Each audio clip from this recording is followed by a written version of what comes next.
লোটে মাছের বল। তো লোটে মাছের বল বানানোর জন্য প্রথমেই যেটা লাগবে সেটা তো হলো লোটে মাছ। লোটে মাছ তো অবশ্যই লাগবে। এখানে গোটা গোটা কয়েক টুকরো লোটে মাছ নিয়ে নিয়েছি।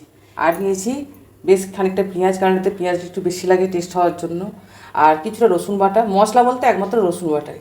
আর কিছুটা টমেটো, একটা লেবু, আর কয়েক টুকরো কাঁচা লঙ্কা, আর একটুখানি পাঁচফোড়ন, আর যেটা লঙ্কা হলুদ তো লাগেই, সেটা লাগবে। তো তেলটা গরম হয়ে গেছে, তেলের মধ্যে প্রথমে পাঁচফোড়নটা দিয়ে দেবো। তা পাঁচফোড়নটা ভাজা হয়ে গেছে, এবার এর মধ্যে কাঁচা লঙ্কাগুলো দিয়ে দেবো। কাঁচা লঙ্কাগুলো ভাজা হয়ে গেছে, যে গাগুলো ভাজা হয়ে গেছে, এবার এর মধ্যে পেঁয়াজগুলো দিয়ে দেবো। পেঁয়াজটা ভাজা হয়ে গেছে, যে ব্রাউন কালার হয়ে গেছে, এবার পরের মশলাগুলো অ্যাড করবো। পরের মশলা বলতে এই টমেটোগুলো দিয়ে দেবো, এই রসুন বাটাটা দিয়ে দেবো। রসুন বাটাটা বেশ খানিকটা লাগবে, কম হলে হবে না, পেঁয়াজটা রসুন বাটার মধ্যে দিয়ে আসবে। এইবার এর মধ্যে দিয়ে দেবো লঙ্কা, হলুদ, নুন। লঙ্কাটা একটু ঝাল ঝাল লাগবে, ওই জন্য কাঁচা লঙ্কাও দিয়েছি, গুঁড়ো লঙ্কাও দিয়েছি। চটপটা ব্যাপারটা হবে, খেতে দারুণ লাগে।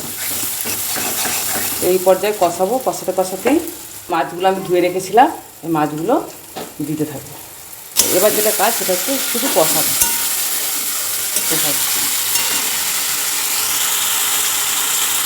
এই যে মাছটাকে কষিয়ে কষিয়ে পুরো একবার শুকনো করে দিচ্ছি। এই যে বাকি জলটা রয়েছে এটাকে ভালো করে শুকনো করতে হবে, অনেকক্ষণ ধরে কষাতে হবে, তাহলে একটা ডো সৃষ্টি হয়ে যাবে, তাহলেই রেডি হয়ে যাবে। এই যে এবার শেষ পর্যায়ে লেবুর রসটা অ্যাড করবো। দারুণ খেতে হয়, চটপটা খেতে হয়। টেস্টটা যা হয় না, ঝাল ঝাল টক। এই পর্যায়ে লেবুটা দেওয়ার পরে আর একটুখানি কষিয়ে নেব।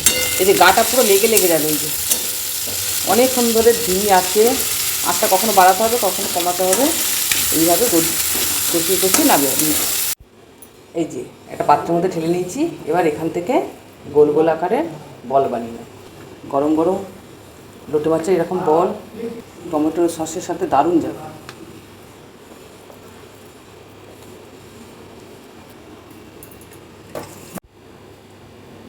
তো একটু খেয়ে দেখি কেমন হলো। দারুণ হয়েছে খেতে, দারুণ।